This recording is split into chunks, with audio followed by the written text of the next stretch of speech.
Everything is so stressful now with all the traffic, with all the work, and sometimes you feel suffocated with everything. I always tell my friends this, go home, don't play any music, keep quiet, sit in the middle of the room, close your eyes, and just try to listen to everything around you. Once it hits you, like when you open your eyes, everything's so clear all of a sudden. Everything is just so amazing.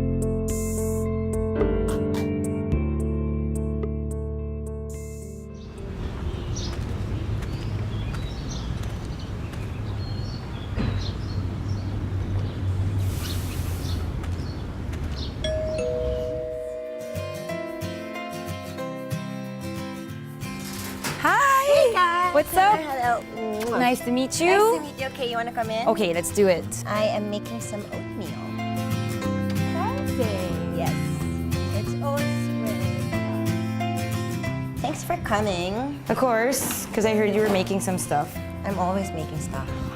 Okay, so what's this? What are we doing today? I'm making some baon for after the workout. So I'm making my special oatmeal. It's my little secret recipe. I found out that you weren't always, cooking your own food. You weren't always this way. What was your lifestyle before this? I used to be like, I'd go to taping and I'd eat fast food.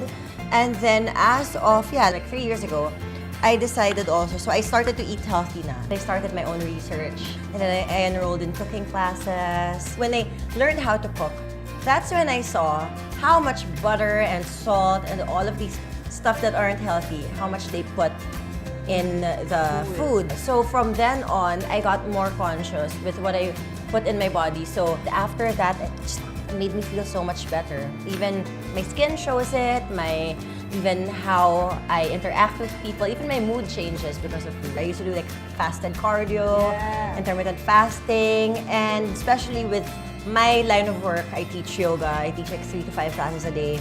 And then I train every day. When I don't feed myself, then I feel weak. So it's all about listening to your body also and fueling it right.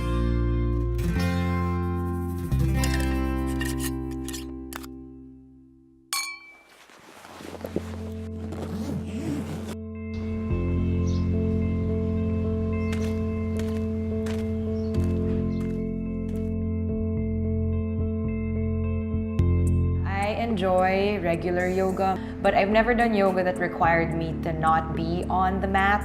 When we got to the studio, it was so calm, like a regular yoga studio, except there were these hammocks, like orange hammocks, hanging from the ceiling. Okay, so let's get you measured up first. Grab the hammock on your push grip. When we stepped on the mat, teacher Mappy explained to us that even beginners will be able to do all the moves. We just had to listen to ourselves, to her, and trust the mat.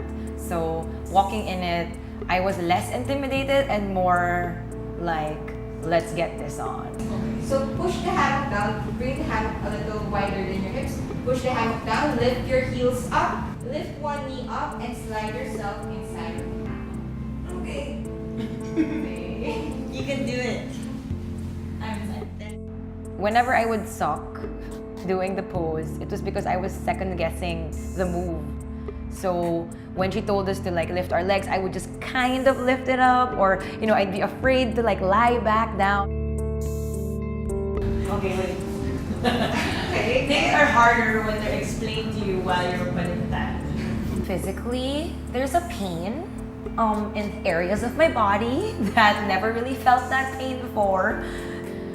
When I do other sports, I forget to stretch or to add mobility to my workout, and so the muscles just stay tight. Feet up. Slide your feet up. There Wow! Can you bring one leg to the center? Right leg Yes, to the center. I can! And this time, can you try to bring both legs to the center? Okay, wait, let's hope. Are you still alive? There's so much blood in my head. When Bubbles was encouraging me to just, trust myself, trust the hammock, that's when I was able to do the poses better. Even if, it was my first time. This is fun. Right?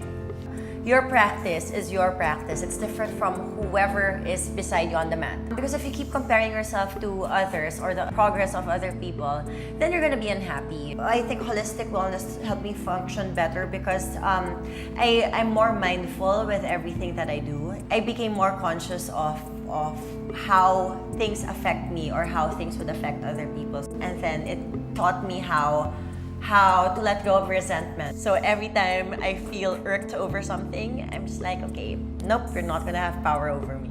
So you just let go. Oh my gosh. And push your chest back. When you want to nail that handstand, how much do you want it? So that's always a question. How much do you want it?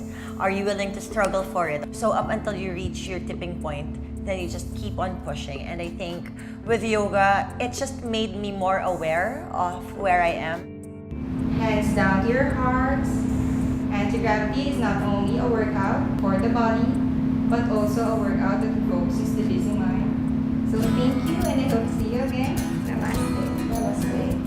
Anti-gravity yoga and this experience just taught me that if you trust yourself more during a workout, you're just going to be better at it as compared to if you go into it with doubt. I feel like it's such a great time to meet Bubbles today just because she sort of is the kind of energy that reminds you that if you want to start something, just do it. You know, we always have 1,001 excuses. They'd say, I can't do yoga, I'm not flexible, but that's why you go to yoga.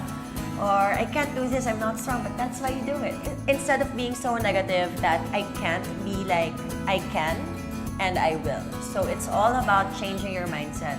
There doesn't need to be a lot of time spent or a grand event to tell yourself, okay, I'm gonna start living a holistic lifestyle now. Doing the yoga for 30 minutes, cooking your own meal for 10 minutes, that sort of brings you back to living a better, more well-rounded life. It's really all about the choices that you make. Again, it's how bad do you want it? How bad do you really want to get fit? And if you keep saying tomorrow, it's never gonna happen, trust me. If you decide, okay, I'm gonna get fit, try it now. Even if it's at 2 p.m., even if it's like 11 p.m., if you say now, now.